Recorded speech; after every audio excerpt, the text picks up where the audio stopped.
Hello. Are you tired? You will be, because this is Ron Reed's, and today we're reading a story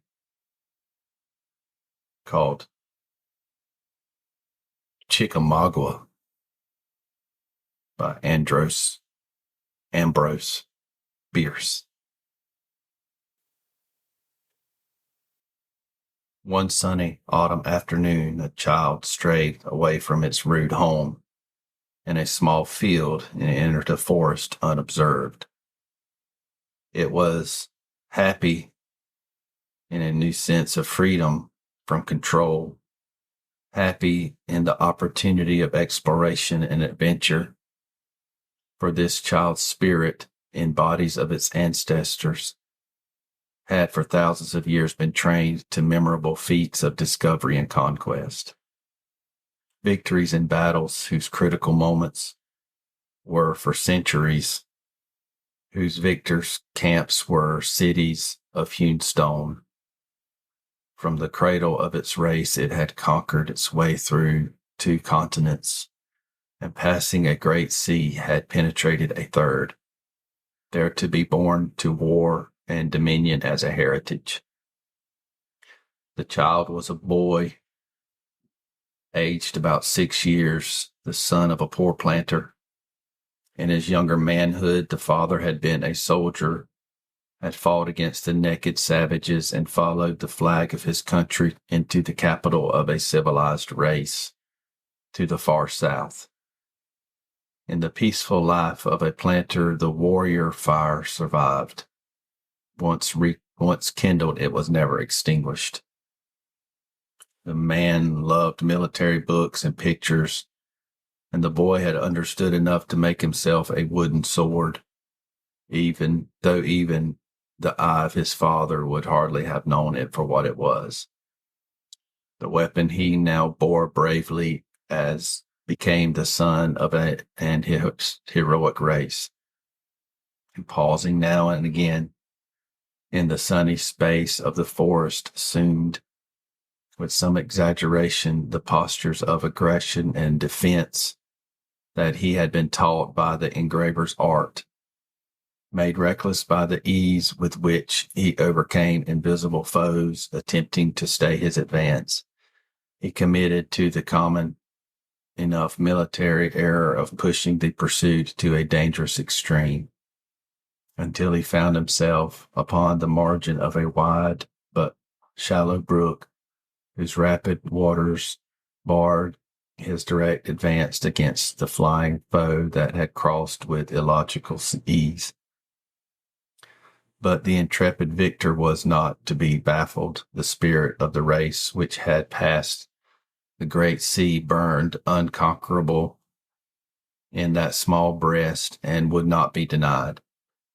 Finding a place where some boulders in the bed of the stream lay but a step or leap apart, he made his way across and fell again upon the rear guard of his imaginary foe, putting all to the sword. Now that the battle had been won, prudence required that he withdraw to his base of operations. Alas, like many a mightier conqueror, and like one the mightiest, he could not curb the lust for war, nor learn that tempted fate will leave the loftiest star.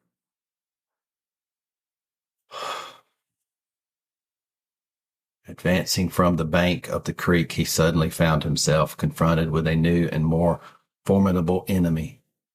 In the path that he was following sat bolt upright, with ears erect and paws suspended before it, a rabbit. With a startled cry, the child turned and fled, he knew not in what direction, calling with inarticulate cries for his mother. Weeping, stumbling, his tender skin cruelly torn by brambles, his little heart beating hard with terror, breathless, blind, with tears lost in the forest. Then for more than an hour he wandered with erring feet through the tangled undergrowth, till at last, overcome by fatigue, He lay down in a narrow space between two rocks within a few yards of the stream, and still grasping his toy sword, no longer a weapon but a companion, sobbed himself to sleep. The wood birds sang merrily above his head, the squirrels, whisking their bravery of tail, ran barking from tree to tree, unconscious of the piety of it, and somewhere far away was a strange muffled thunder, as if the partridges were drumming in celebration of nature's victory over the son of her immemorial enslavers. And back at the little plantation, where white men and black were hastily searching the fields and hedges in alarm, a mother's heart was breaking for her missing child. Hours passed, and then the little sleeper rose to his feet. The chill of evening was in his limbs, the fear of the gloom in his heart, but he had rested, and he no longer wept. With some blind instinct which impelled to action, he struggled through the undergrowth about him and came to a more open ground. On his right, the brook; to the left, a gentle acclivity studded with infrequent trees. Over all, the gathering gloom of twilight. A thin, ghostly mist rose along the water. It frightened and repelled him. Instead of recrossing in the direction whence he came, he turned his back upon it and went forward toward the dark enclosing wood. Suddenly he saw before him a strange moving object which he took to be some large animal, a dog, a pig. He could not name it. Perhaps it was a bear. He had seen pictures of bears, but knew nothing to their discredit, and had vaguely wished to meet one. But something in form or movement of this object, something in the awkwardness of its approach, told him that it was not a bear, and curiosity was stayed by fear. He stood still, and as it came slowly on, gained courage every moment, for he saw that at last it had not the long menacing ears of a rabbit. Possibly his impressionable mind was half conscious of something familiar in its shambling, awkward gait. Before it had approached near enough to resolve his doubts, he saw that it was followed by another and another. To the right and to the left were many more. The whole open space about him were alive with them, all moving toward the brook. They were men. They crept upon their hands and knees. They used their hands only, dragging their legs. As they used their knees only, their arms hanging idle at their sides. They strove to rise to their feet, but fell prone in the attempt. They did nothing naturally and nothing alike, save only to advance foot by foot in the same direction. Singly, in pairs, and in little groups, they came through the gloom, some halting now and again, while others crept slowly past them, then resuming their movement. They came by dozens and by hundreds, as far on either hand as one could see in the deepening gloom. They extended, and the black wood behind them appeared to be inexhaustible. The very ground seemed in motion toward the creek. Occasionally one who had paused did not again go on, but lay motionless. He was dead. Some pausing made strange gestures with their hands, erected their arms and lowered them again, clasped their heads, spread their palms upwards, as men are sometimes seen to do in public prayer. Not all of this did the child note. It is what we would have noted by an elder observer. He saw little, but that these were men, yet crept like babies. Being men, they were not terrible, though unfamiliarly clad. He moved among them freely, going from one to another and peering into their faces with childish curiosity. All their faces were singularly white, and many were streaked and gouted with red. Something in this, something too, perhaps, in their grotesque attitudes and movements reminded him of the painted clown whom he had seen last summer in the circus, and he laughed as he watched them. But on and ever on they crept, these maimed and bleeding men, as heedless as he of the dramatic contrast between his laughter and their own ghastly gravity. To him it was a merry spectacle. He had seen his father's negroes creep upon their hands and knees for his amusement, had ridden them so, making believe they were his horses. He now approached one of these crawling figures from behind and with an agile movement mounted it astride. The man sank upon his breast, recovered, flung the small boy fiercely to the ground as an unbroken colt might have done, then turned upon him a face that lacked a lower jaw. From the upper teeth to the throat, it was a great red gap fringed with hanging shreds of flesh and splinters of bone. The unnatural prominence of nose, the absence of chin, the fierce eyes gave this man the appearance of a great bird of prey crimsoned in throat and breast by the blood of its quarry. The man rose to his knees, the child to his feet. The man shook his fist at the child. The child, terrified at last, ran to a tree nearby, got upon the farther side of it, and took a more serious view of the situation. And so the clumsy multitude dragged itself slowly and painfully along the hideous pantomime, moved forward down the slopes like a swarm of great black beetles, with never a sound of going, and silence profound and absolute. Instead of darkening, the haunted landscape began to brighten. Through the belt of trees beyond the brook shone a strange red light, the trunks and branches of the trees making a black lacework against it. It struck the creeping figures and gave them monstrous shadows, which caricatured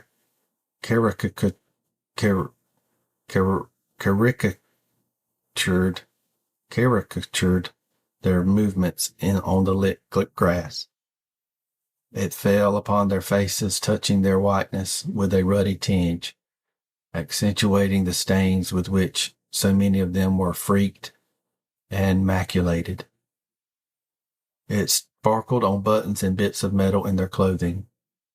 Instinctively the child turned toward the growing splendor and moved down the slope with his horrible companions. In a few moments had passed the foremost of the throng, not much of a feat considering his advantages. He placed himself in the lead, his wooden sword still in hand, and solemnly directed the march, conforming his pace to theirs and occasionally turning, as if to see that his forces did not straggle. Surely such a leader never before had such a following. Scattered upon the ground now, slowly narrowing the encroachment of this awful march to water, were certain articles to which, in the leader's mind, were coupled no significant associations: an occasional blanket tightly rolled lengthwise, doubled, and the ends bound together with a string, a heavy knapsack here, and there a broken rifle, such things, in short, as are found in the rear of retreating troops, the spoor of men flying from their hunters.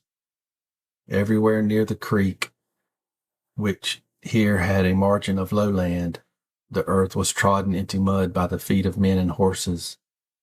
An observer of better experience in use of his eyes would have noticed that these footprints pointed in both directions. The ground had been twice passed over in advance and retreat. A few hours before, these desperate stricken men, with their more fortunate and now distant comrades, had penetrated the forest in thousands. Their successive battalions, breaking into swarms and reforming in lines, had passed the child on every side, had almost trodden on him as he slept. The rustle and murmur of their march had not awakened him. Almost within a stone's throw of where he lay, they had fought a battle. but all unheard by him were the roar of the musketry, the shock of the cannon, the thunder of captains, and the shouting. He had slept through it all, grasping his little wooden sword with perhaps a tighter clutch, in unconscious sympathy with his martial environment, but as heedless of the grandeur of the struggle as the dead who had died to make the glory. The fire beyond the belt of woods on the farther side of the creek reflected to earth from the canopy of its own smoke, and now, suffusing the whole landscape, it transformed the sinuous line of mists to the vapor of gold. The water gleamed with dashes of red, and red, too, were many of the stones protruding above the surface. But that was blood. The less desperately wounded had stained them in crossing. On them, too, the child now crossed with eager steps. He was going to the fire. As he stood upon the farther bank, he turned about to look at the companions of his march. The advance was arriving at the creek. The stronger had already drawn themselves to the brink and plunged their faces into the flood. 3 or 4 who lay without motion appeared to have no heads.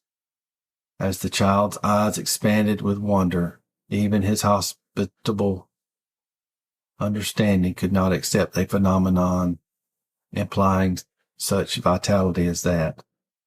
After slaking their thirst, these men had not had the strength to go back from the water, nor keep their heads above it. They were drowned. In rear of these, the open spaces of the forest showed the leaders as many formless figures of his grim command as at first, but not nearly so many were in motion. He waved his cap for their encouragement, and smilingly pointed with his weapon in the direction of the guiding light, a pillar of fire to this strange exodus. Confident in the fidelity of his forces, he now entered the belt of woods, passing through it easily on the red illumination, climbed a fence, ran across the field, turning now and again to coquet with his responsive shadow, and so approaching the blazing ruin of a dwelling. Desolation everywhere! In all the wide glare not a living thing was visible. He cared nothing for that. The spectacle pleased, and he danced with glee in imitation of the wavering flames. He ran about, collecting fuel, but every object that he found was too heavy for him to cast in from the distance to which the heat limited his approach. In despair, he flung his sword, a surrender to the superior forces of nature. His military career was at an end. Shifting his position, his eyes fell upon some outbuildings, which had an oddly familiar appearance, as if he had dreamed of them. He stood considering them with wonder, when suddenly the entire plantation, with its enclosing forest, seemed to turn as if upon a pivot. His little sword swung half around. The points of the compass were reversed. He recognized the blazing building as his own home. For a moment he stood stupefied by the power of the revelation, then ran with stumbling feet, making a half circuit of the ruin. There, conspicuous in the light of the conflagration, he lay the dead body of a woman, the white face turned upward, the hands thrown out and clutched full of grass, the clothing deranged, the long dark hair in tangles and full of clotted blood. The greater part of the forehead was torn away, and from the jagged hole the brain protruded, overflowing the temple, a frothy mass of gray, crowned with clusters of crimson bubbles, the work of a shell. The child moved his little hands, making wild, uncertain gestures. He uttered a series of inarticulate and indescribable cries, something between the chattering of an ape and the gobbling of a turkey. A startling, soulless, unholy sound, the language of a devil. The child was a deaf mute. He stood motionless, with quivering lips, looking down upon the wreck. This has been Chickamauga by Ambrose Bierce. Please give me a 5-star rating and a good review if you enjoyed this short story. This has been Ron Reeds.